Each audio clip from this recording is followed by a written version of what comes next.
الحمد لله رب العالمين والصلاة والسلام على سيدنا محمد الأمين وعلى آله وصحبه والتابعين لهم بإحسان إلى يوم الدين. اللهم لا سهل إلا ما جعلته سهلا وأنت تجعل الحزن يا رب إذا شئت سهلا. قال شيخنا الشيخ عبد الله رحمات الله عليه: ومعنى أشهد أن محمد رسول الله أعلم وأعتقد وأعترف أن محمد بن عبد الله بن عبد المطلب ابن هاشم بن عبد مناف القرشي عبد الله ورسوله إلى جميع الخلق. Alors, Cheikh Abdullah, notre Cheikh, rahimahullah, a dit dans son livre Al-Mukhtasar, avec le commentaire Bughiyatul Talib, mais tout d'abord Al-Mukhtasar, il a dit la signification de deuxième témoignage. Et la signification de témoigner, ou je témoigne que Muhammad est le messager de Allah, ça veut dire je sais, je crois, je reconnais. Je sais, c'est-à-dire par le cœur, je sais. Et je crois encore par le cœur. Et j'admets et je reconnais par la langue que Muhammad, fils de Abdullah, son père s'appelle Abdullah, fils de Abdul Muttalib, son grand-père, fils de Hashim, Hashim c'est le père de Abdul Muttalib, fils de Abdi Manaf, Al-Qurashi, et tu peux aller dans la lignée jusqu'à Ismaïl, le fils de Sayyidina Ibrahim, alayhi salam. Al-Qurashi parce qu'il est de la tribu de Quraysh, et c'est la tribu le plus noble de parmi les tribus arabes, parce qu'ils étaient ils ont la responsabilité vers la Kaaba, à la Mecque. Il est Abdullah wa Rasuluhu, il est l'esclave de Allah et son messager. Et lorsqu'on dit Muhammad Abdullah, quel honneur, c'est-à-dire l'esclave parfait, l'esclave qui a complètement soumis, il est soumis parfaitement à son Seigneur. Quelle grande louange! Parce que je ne sais pas si vous avez entendu des fois certains chrétiens disent l'islam a fait déplacer l'être humain de l'humanité à l'esclavage. C'est-à-dire l'humain, d'après les chrétiens, était humain. Et après l'islam, il dit c'est un esclave. Alors elle dit l'islam a fait le changement de l'être humain, de l'humanité, il l'a rendu esclave. Tandis que le christianisme a fait déplacer l'être humain de l'humanité à la divinité.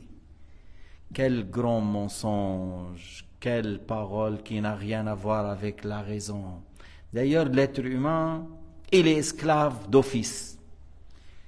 D'ailleurs, l'être humain, il est esclave d'office. Depuis Adam jusqu'au dernier, il est un esclave. قال تعالى إن كل من في السماوات والأرض إلا آتي الرحمن عبدا.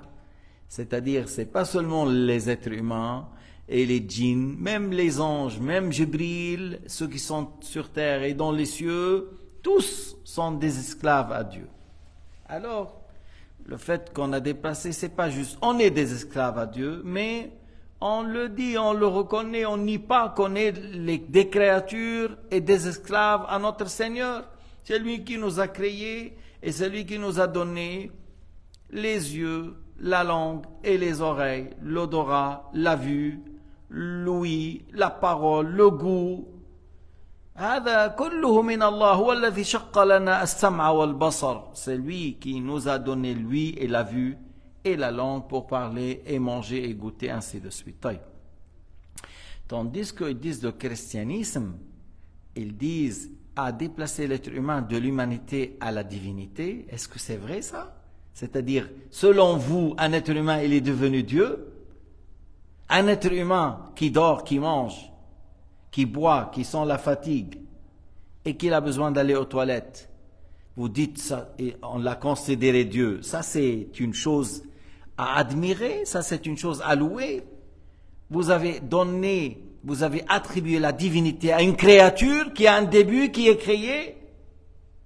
Mais je vous dis, j'ai entendu ça à 2-3 reprises. C'est pour cela que je vous parle de ça, comment les arrêter, comment les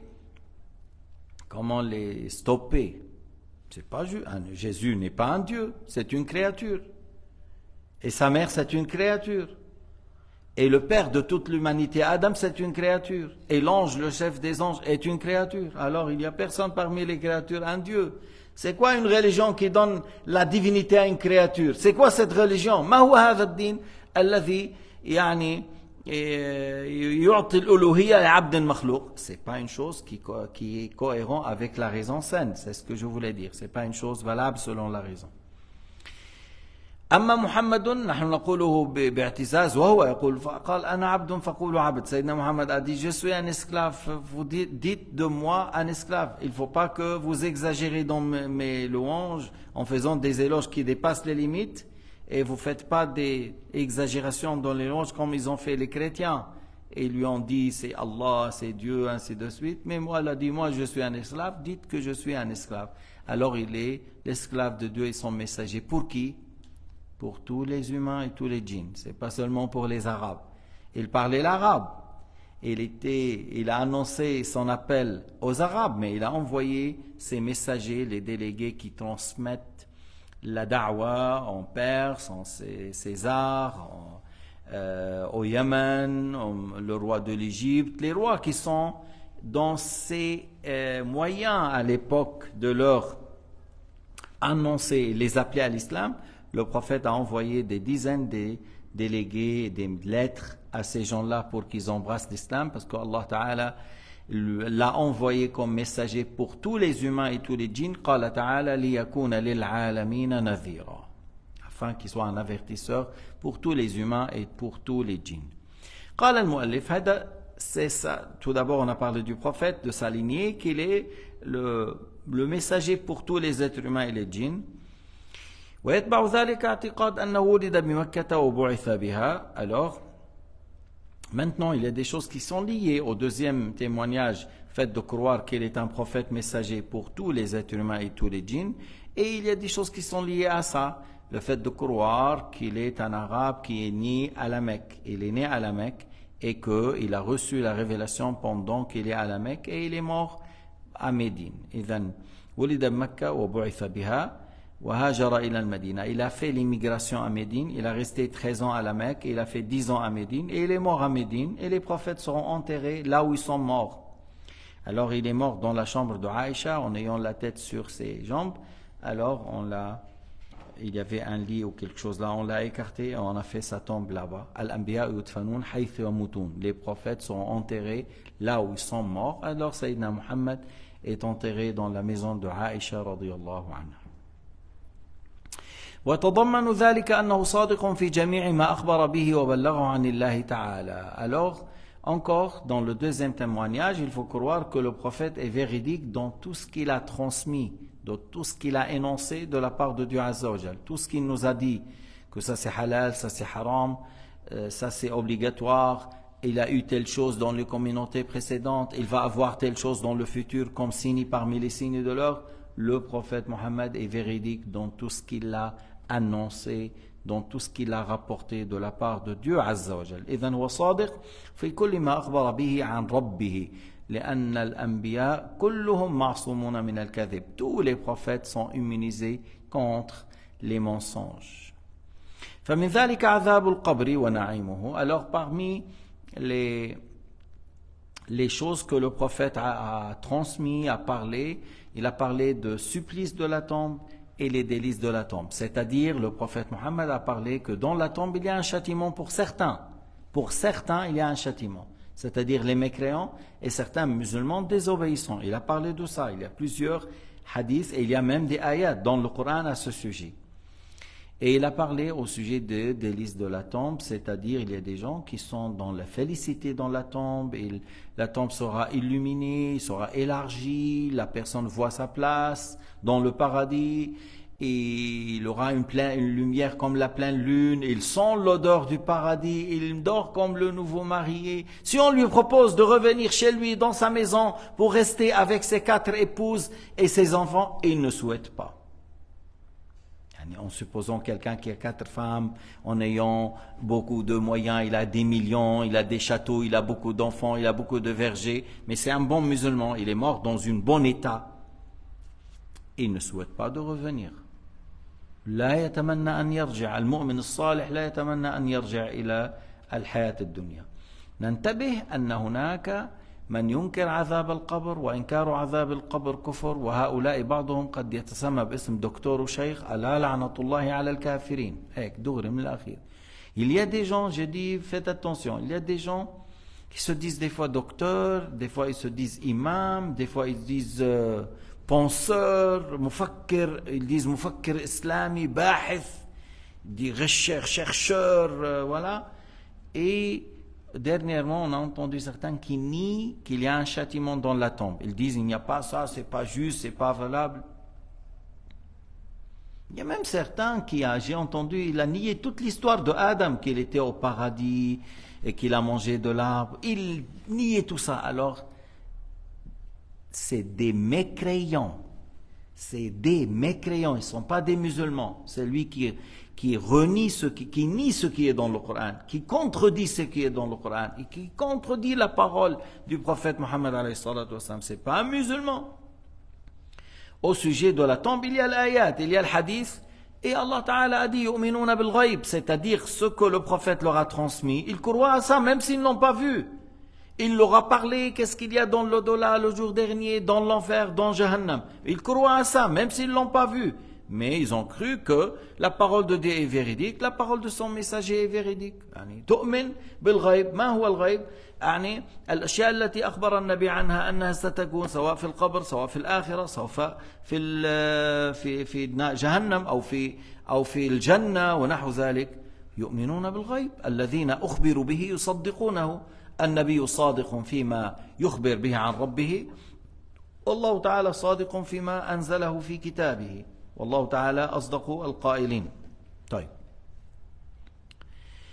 وسؤال الملكين منكر ونكير. Il faut croire à la question dans la tombe. Il y a les deux anges, Munkar wa Nakir, qui questionnent la personne dans sa tombe.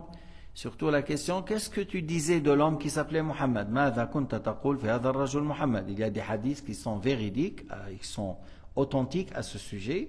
Alors il faut croire à ça. Il faut croire à la question dans la tombe. بيجي بعض حزب شو اسمه حزب التحرير ينكرون عذاب القبر او السؤال يقول لك ما حطينا مسجله ما لقينا شيء. Ils ont dit حزب التحرير là, c'est comme حزب الإخوان. Ils ont dit on a mis en enregistreur avec la personne concernée et puis lorsqu'on est sorti on n'a rien entendu. Alors على زعمك انت d'ailleurs lorsque c'est lui qui est mort, mais il voit l'ange de la mort et l'ange de la mort il lui parle. L'ange de la mort il lui parle. Et Allah Ta'ala nous a dit que lorsque l'un de ces gens-là voit l'ange de la mort, tout ça, il dit Rabbi irji'un la'alli a'malu salihan fima taraktu. Et nous, on n'a rien entendu, on n'a pas vu et on n'a pas entendu qu'est-ce qu'il dit l'ange, qu'est-ce qu'ils disent les anges du châtiment ou de clémence. Mais même s'ils n'ont pas vu, parce que Allah Ta'ala a fait que ces gens-là, la personne concernée, il voit tout ça, il entend tout ça, et nous, on ne voit rien. Sayyidina Muhammad est sorti de sa maison en récitant Yasin ou le Coran al-Hakim, et ils n'ont rien vu, ils n'ont rien entendu. Et lui, il récitait le Coran, et il a mis la terre sur la tête de ces gens-là. Ils ne l'ont pas vu, ils ne l'ont pas entendu, mais le prophète a fait ça. Alors, ça ne veut pas dire qu'il n'a pas eu lieu parce qu'on n'a pas vu. Parce que ces gens-là, ils ont mis un enregistreur là, ancien modèle là, à l'époque là. وسؤال الملكين منكر ونكير والبعث والحشر. Alors maintenant on va aller, est-ce que ces choses-là, et on va aller dans les détails, maintenant je les cite comme ça brièvement, la résurrection, le rassemblement, le jour dernier, le jugement, la récompense, le châtiment, la balance, le feu de Jahannam, le pont, as-sirat, al-hawd, le bassin, Wa-shafa'a, l'intercession, wal-jannah, le paradis. Le prophète a parlé de tout ça et on va parler en détail d'une chose après l'autre. Wa-ru'ya lillahi ta'ala bil-'ayni fil-akhirah, et le fait de voir Allah ta'ala le jour dernier, c'est-à-dire dans le paradis. Les gens voient Allah, mais Allah n'est pas dans le paradis. Allah ta'ala n'est pas dans une place ou dans une direction. Les gens du paradis, leur grand honneur, le fait de voir Allah, sans comment, sans place, sans direction, comme Allah a dit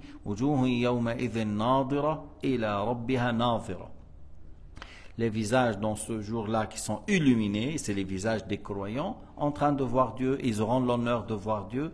منهم من يرى الله في اليوم مرتين ومنهم من يراه مرة في الأسبوع. Il y a ceux qui voient Allah une fois par semaine, il y a ceux qui voient Allah 2 fois par semaine. فإذا يرى بلا كيف ولا مكان ولا جهة أي كما لا كما يرى المخلوق ليس كما يرى المخلوق. C'est pas comme on voit une créature, on voit Allah mais pas comme on voit les créatures.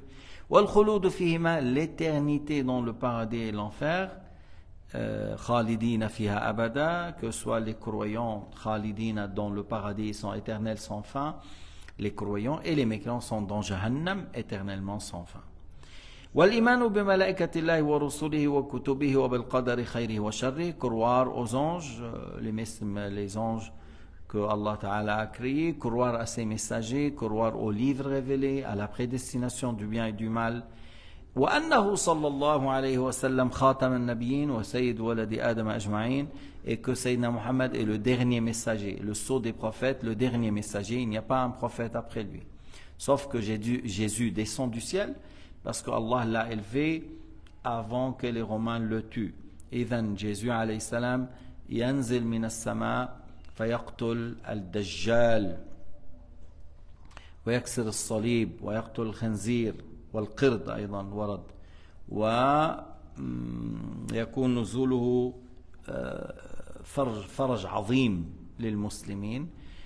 فإذا نزول عيسى لأنه كان نبيا قبل سيدنا محمد, il était prophète avant Sayyidina Muhammad et Dieu l'a élevé, après il descend. Alors il n'y a pas un prophète après Muhammad, ça c'est clair, il n'y a pas un prophète qui reçoit une révélation de nouveau après Sayyidina Muhammad, il n'y a pas un prophète après Sayyidina Muhammad alayhi salatu wassalam, et c'est par l'unanimité. من هنا تعرفون أن غلام أحمد القادياني كذاب كافر وجماعته ليسوا بمسلمين كفار مثله ملعونون لعنهم الله لعنات تترى آلافا بعد أخرى.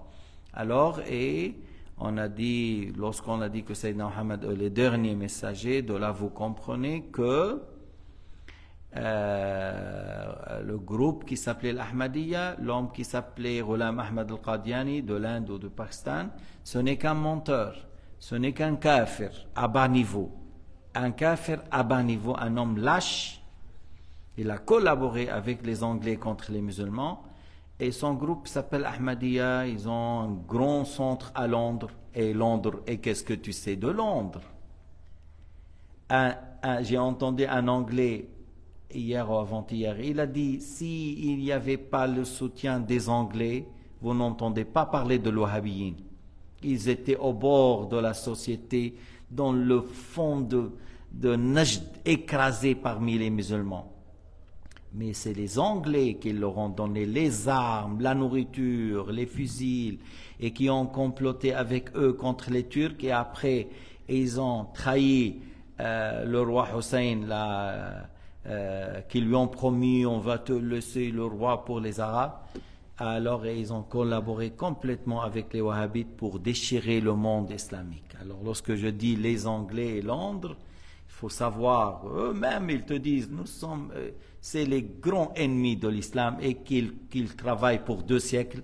Ne seulement regarder Tony Blair là, Tony Blair qui a été avec George Bush en Irak, et qui ont tué à peu près 3 millions de musulmans, sous le prétexte Saddam Hussein, bientôt il aura 200-300 bombes nucléaires, et il va envahir le monde, la terre entière. Et c'est vraiment des grands menteurs, des grands menteurs. Et il n'y avait rien, mais seulement un pays stable, un pays qui, il y a tout ce qu'il faut. Et puis jusqu'à maintenant l'Irak, c'est parmi les derniers pays, malgré qu'il est le pays le plus riche de point de vue pétrole, tout ça. Et il y avait au temps de Saddam le pays le plus où il y a des intellectuels, le plus dans le monde arabe. Bref, alors on a dit l'Ahmadiyya, ils ont quelque chose à Zurich, à Berne. Alors moi, je sais pas, c'est pas des musulmans, hein. Ils ont 10 mosquées, 5 prières, mais ils disent Ghulam Ahmad est un prophète. Alors, ils sont kafirs comme lui, ils sont des mécréants comme lui. Al-Sharh, alors l'explication de ce grand paragraphe, et ça va prendre beaucoup dans l'explication détaillée. Il a dit معنى أشهد أن محمد رسول الله أعلم وأعتقد وأصدق وأؤمن بأن نبينا محمد بن عبد الله بن عبد المطلب بن هاشم عبد الله ورسوله إلى كافة الخلق. Tout d'abord, qu'est-ce qui est voulu par Muhammad Rasulullah? Qu'est-ce que ça veut dire? Ça veut dire je sais, je crois, j'affirme, je crois fermement, j'admets que l'homme qui s'appelait Muhammad, fils de Abdullah, fils de Abd al-Muttalib, fils de Hashim, de la tribu de Quraysh, qui est un tribu arabe, c'est un prophète messager envoyé pour toutes les créatures, c'est-à-dire tous les djinns, tous les êtres humains, inclus les Chinois, inclus ceux qui sont plus loin que les Chinois, les Australiens, les Néo-Zélandais et même Agog et Magog qui se trouvent vers les coins là entre l'Est et le Nord. قال تعالى ليكون للعالمين نذيرا. Alors l'avertissement, que ce soit un avertisseur pour tout le monde, c'est-à-dire les humains et les djinns. Et cet avertissement, c'est pour les humains et les djinns. Les anges n'ont pas besoin d'avertissement parce que les anges ne désobéissent jamais à Dieu. الملائكة لا يحتاجون إلى إنذار لا يعصون الله ما أمرهم ويفعلون ما يؤمرون والملائكة مجبولون باللام على الطاعة يعني لا يختارون إلا الطاعة. في فرق بين مجبولون ومجبورون. مجبورون يعني ما عندهم اختيار، لا هم مجبولون على الطاعة. Les anges sont des créatures nobles, Allah les a créés de lumière, ils ne désobéissent jamais à Dieu. Par nature, ils ne choisissent que le bien, c'est-à-dire ils ont la capacité de choisir le mal, mais ils ne choisissent pas le mal. Mais ils ont la capacité de faire ça, mais ils ne le font pas, ils ne choisissent que le bien. C'est ça le mot majboul, yani par nature, ils choisissent le bien.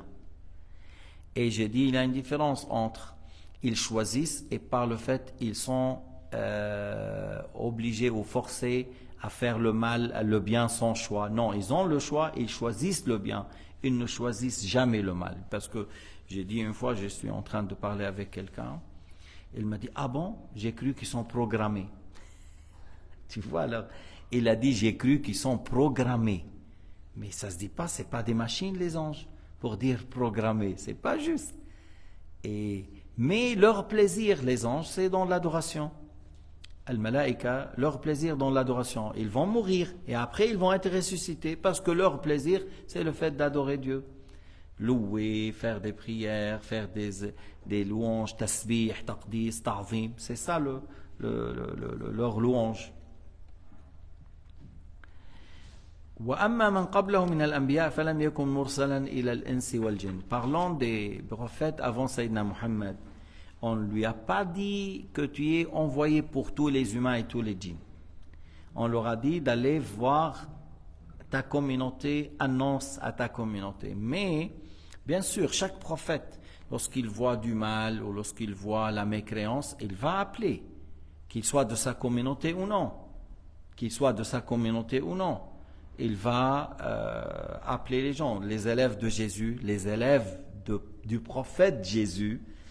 Ils ont été dans le monde, ils ont parté loin, et ils ont appelé les gens à l'islam. Alors, on dit, le prophète Jésus était envoyé pour le peuple d'Israël.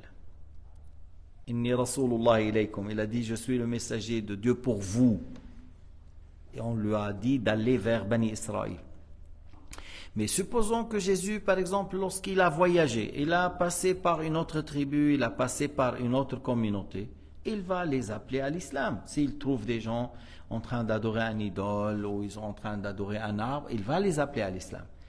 Tous les prophètes, lorsqu'ils voient le mal, ils blâment le blâmable, ils leur donnent le bien et ils luttent contre la mécréance. Mais on ne leur a pas dit aux prophètes avant Sayyidina Muhammad, vous êtes envoyés pour tous les humains et tous les djinns. Sayyidina Muhammad, on lui a dit, tu es envoyé pour tous les humains et pour tous les djinns. هلا في شغله بدكم تعرفوها ان نبينا محمد عليه الصلاه والسلام اعظم معجزاته هي ايش؟ القران، والقران معجزه ترى بالبصيره بالعقل. لما كانت اعظم معجزاته معجزه ترى بالعقل كانت أمته أكبر الأمم لأنه أيد بشيء يعضده العقل ليس بمجرد الرؤية البصرية فكانت أمته أكبر الأمم. J'ai dit, le prophète Mohammed avait des miracles, à peu près 3000 miracles. 3000 miracles. Mais le miracle le plus grand, c'est Al-Qur'an al-Karim. Al-Qur'an al-Karim, c'est un miracle vu par la raison, c'est-à-dire par la raison. Parce que si tu regardes par les yeux, tu vois un livre en arabe. Mais il faut lire et réfléchir, tu vas dire c'est un miracle. Alors c'est la raison qui voit. Et puisque la raison est foi et il voit, et tu vois alors Sayyidina Muhammad est soutenu par un miracle vu par la raison, et c'est pas seulement à l'œil nu, comme le chamel qui est sorti de la roche pour le prophète Houd, c'est pas comme le serpent, le bâton de Moussa il a lancé est devenu un vrai serpent, c'est par la raison, tu vois, tu dis c'est un miracle. Mais là c'est un miracle vu par la raison.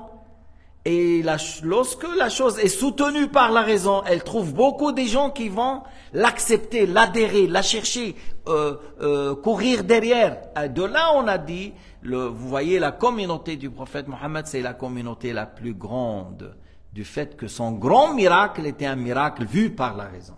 أنه أعظم معجزاته القرآن الكريم والقرآن الكريم معجزات ترى بالبصيرة فكانت أكثر أتباعا لأن الذي يؤيد بالعقل إيش يجد له أكثر أتباعا فكانت أمته صلى الله عليه وسلم أكبر الأمم. والآن نحن كيف نتحدى comment vous voulez des fois on défie, on parle du Coran et on parle les miracles qui sont dans le Coran et vous entendez par exemple un docteur à Canada واحد دكتور كبير بالعلم الأجنة c'est un docteur aux sciences génétiques vraiment un grand docteur tout ça.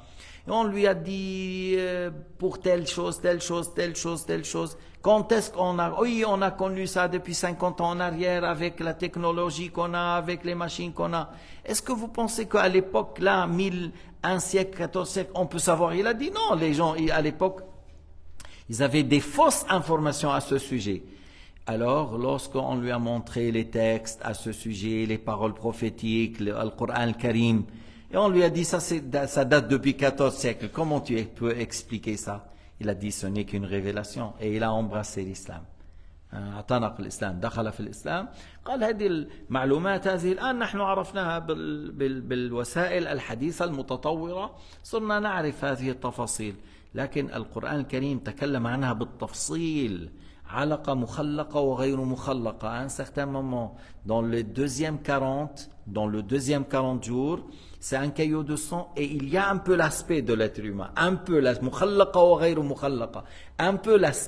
de l'être humain dans le deuxième 40. Et c'est la réalité scientifique qui le prouve. Et d'autres choses. Et comme on dit, nutfa, caillot de sang, un morceau de chair, et voilà l'aspect de l'être humain, ainsi de suite. Il a embrassé l'islam. C'est le miracle, le seul miracle qui reste pour toujours. Sayyidina Muhammad, Sayyidina Abu Bakr as-Siddiq لما بعد وفاة النبي خطب سيدنا أبو بكر après la mort de Sayyidina Muhammad et qu'on lui a donné le pacte de Khilafa, il a parlé. Il a fait ماذا قال وهذا كتاب الله فيكم لا تفنى عجائبه ولا يطفأ نوره. Alors, cette parole, c'est vraiment étonnant de ce grand imam Abu Bakr as-Siddiq. Il a dit, ce Coran entre vos mains, on a toujours des choses étonnantes à découvrir. Toujours. Mais on parle depuis 14 siècles jusqu'à nos jours. On trouve des choses étonnantes dans le Coran al-Karim. Personne n'arrive à éteindre la lumière de ce livre qui est le Coran al-Karim. Et sa parole est complètement juste.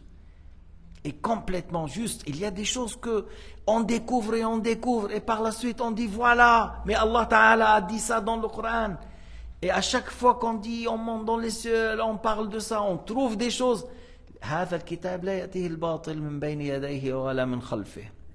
C'est un livre qu'on ne trouve pas une erreur, une faute dedans, dans ces versets, dans ces paroles, depuis Bismillah ar-Rahman ar-Rahim al-Fatiha jusqu'à Surat al-Nas. Et en plus, tu ne trouves pas une faille, une faiblesse depuis le Fatiha, Bismillah ar-Rahman ar-Rahim jusqu'à Surat al-Nas. Regarde par exemple les poètes qui sont très forts, qui faisaient des poésies 1000 vers. À un certain moment, tu trouves quelques vers de très forts dans le sens de poésie. Ils sont très forts. Après, tu trouves quelque chose qui vaut rien. Et, tu vois, il y a des fois des paroles fortes dans la langue et d'autres qui sont faibles. Amma le Coran al-Karim, tandis que le Coran al-Karim, il est toujours dans le sommet de l'éloquence. Depuis le Fatiha jusqu'à Surat al-Nas. Sans faille dans une seule ayah ou une sourate. إذن ترى في كثير من الخطباء والشعراء بعض الأحيان يقول كلام فصيح بليغ قوي بعض الأحيان ضعيف. أما القرآن الكريم من أول سورة إلى نهاية كله في قمة الفصاحة والبلاغة. إذن هو كتاب لا تفنى عجائبه ولا يطفأ نوره. والله سبحانه وتعالى أعلم وأحكم والحمد لله رب العالمين. صلى الله على سيدنا محمد وعلى آله وصحبه وسلم تسليما كثيرا.